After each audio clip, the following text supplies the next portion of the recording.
Om Shanti 10th जुलाई 2022। आज की अव्यक्त मुरली टाइटल है सफल तपस्वी अर्थात प्योरिटी की पर्सनालिटी और रॉयल्टी वाले। ये रिवाइज मुरली है 4 दिसंबर 1991 से। बाबा कहते हैं सिर्फ याद के समय याद में रहना, इसको तपस्या नहीं कहा जाता। तपस्या अर्थात प्योरिटी की पर्सनैलिटी और रॉयल्टी का स्वयं भी अनुभव करना और औरों को भी अनुभव कराना। तपस्या अर्थात एक के लगन में मगन रहना। सफल तपस्वी की निशानी उसके सूरत और सीरत में प्योरिटी की पर्सनैलिटी और प्योरिटी की रॉयल्टी सदा स्पष्ट अनुभव होगी। जब अपवित्रता समाप्त हो जाती है तो इस समाप्ति को ही संपन्न स्थिति कहा जाता है। प्योरिटी सिर्फ ब्रह्मचर्य नहीं, संपूर्ण पवित्रता।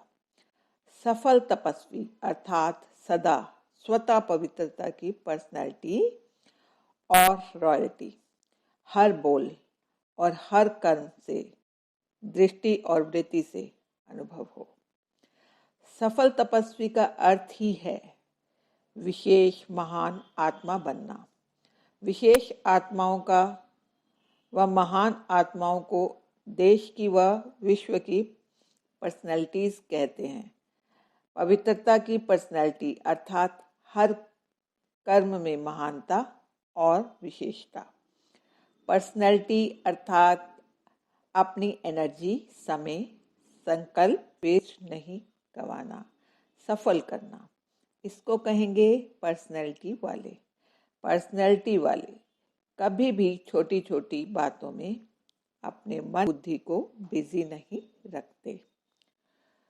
तो अपवित्रता की बातें आप श्रेष्ठ आत्माओं के आगे छोटी हैं या बड़ी हैं, क्वेश्चन किया है। इसीलिए तपस्वी अर्थात ऐसी बातों को सुनने वाले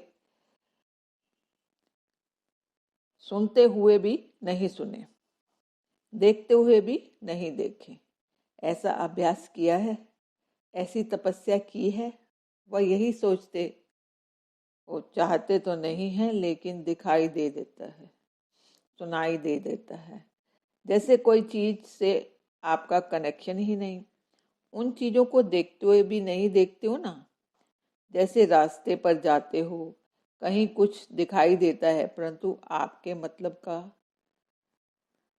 कोई चीज, कोई बात नहीं है, तो आप देखते हुए भी नहीं देखते, साइड सीन समझकर पार कर लेंगे ना।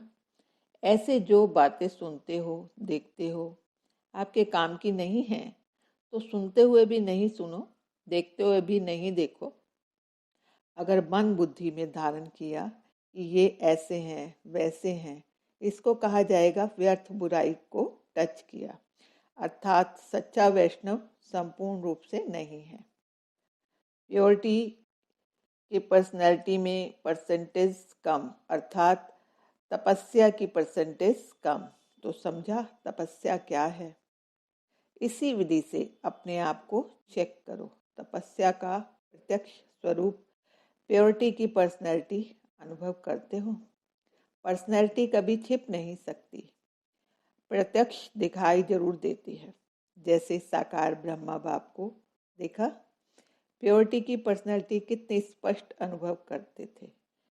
ये तपस्या के अनुभव की नहीं, अब आप द्वारा औरों को अनुभव, सूरत और सीरत दोनों द्वारा अनुभव करा सकते हो।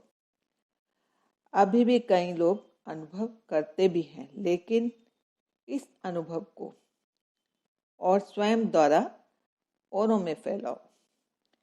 जहाँ मेरापन है वहाँ तपस्या किसको कहा जाएगा।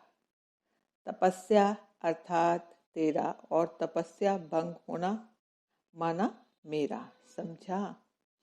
अंतिम पेपर का क्वेश्चन ही यह आना है, नष्टो मोहा स्मृति लभ स्वरूप। तो अंतिम पेपर के लिए तो सभी को तैयार होना ही है, रिहर्सल करेंगे ना, तो सभी तपस्वी आत्माएं हैं, ऐसा अनुभव करते हो। तपस्या अर्थात एक बाप दूसरा न कोई, ऐसे हैं क्या? दूसरा कोई है? अभी भी कोई है? कोई व्यक्ति, कोई वैभव, एक के सिवाय और कोई नहीं, या थोड़ा थोड़ा लगाव है? बाबा कह रहे हैं निमित्त बनकर सेवा करना वह और बात है, लेकिन लगाव जहाँ भी होगा, चाहे व्यक्ति से चाहे वैभव में, तो लगाव की निशानी है, वहाँ बुद्धि जरूर जाएगी, मन भागेगा जरूर। तो चेक करो कि सारे दिन में मन और बुद्धि कहाँ कहाँ भागती है, सिवाय बाप और सेवा के और कहाँ कहाँ मन बुद्धि जाती तो नहीं? अगर जाती है तो लगाव है।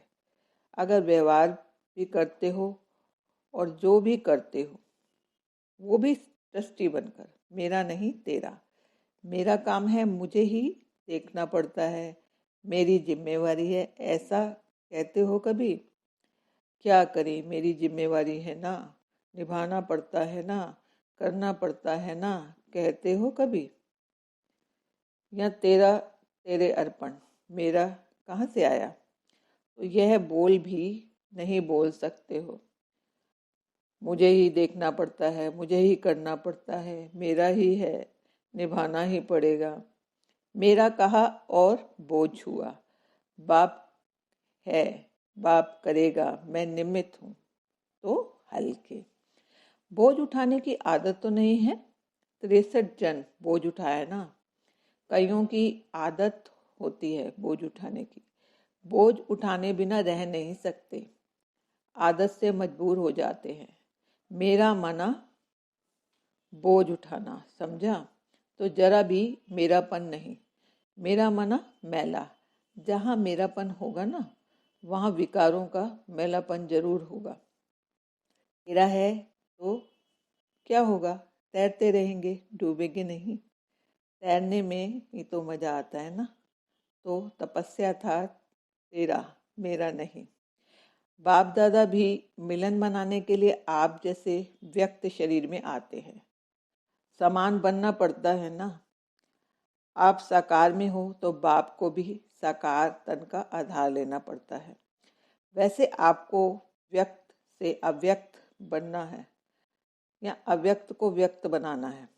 कायदा क्या कहता है? अव्यक्त बनना है ना, तो फिर अव्यक्त को व्यक्त में क्यों लाते हो? जब आपको भी अव्यक्त ही बनना है तो अव्यक्त को तो अव्यक्त ही रहने दो ना। अव्यक्त मिलन के अनुभव को बढ़ाते चलो।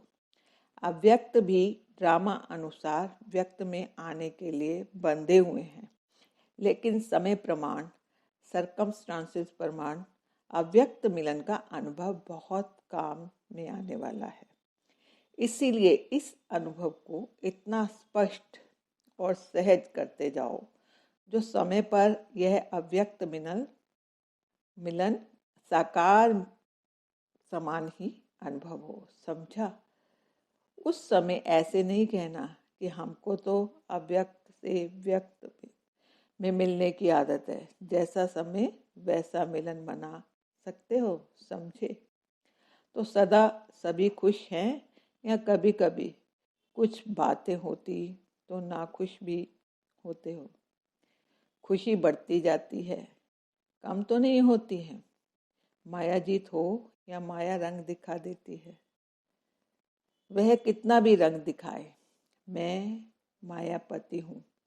माया रचना है, मैं मास्टर रचयिता हूँ। तो खेल देखो, खेल में हार नहीं खाओ। कितना भी माया अनेक प्रकार का खेल दिखावे, आप देखने वाले मनोरंजन समझकर देखो। देखते देखते हार नहीं जाओ, साक्षी होके, न्यारे होके देखते चलो। सभी फास्ट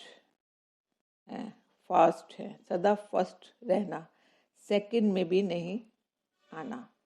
फर्स्ट नंबर मायाजीत होंगे।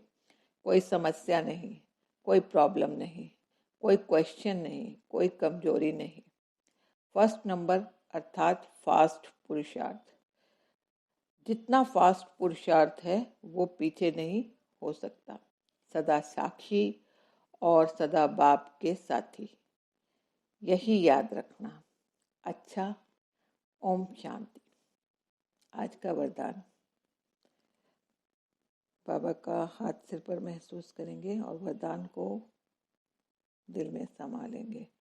सदा उमंग में रहे, निराशावादी को आशावादी बनाने वाले सच्चे सेवाधारी भाव।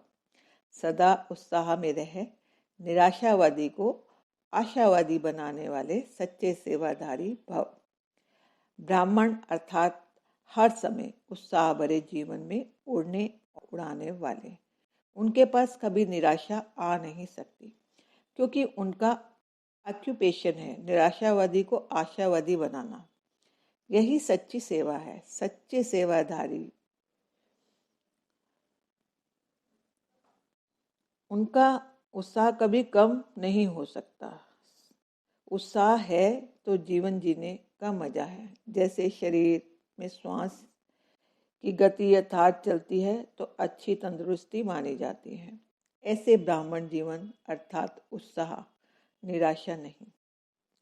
स्लोगन है, बीती को बीती कर दो और बीती बातों से शिक्षा लेकर आगे के लिए सावधान रहो। बीती को बीती कर दो और बीती बातों से शिक्षा लेकर आगे के लिए सावधान रहो।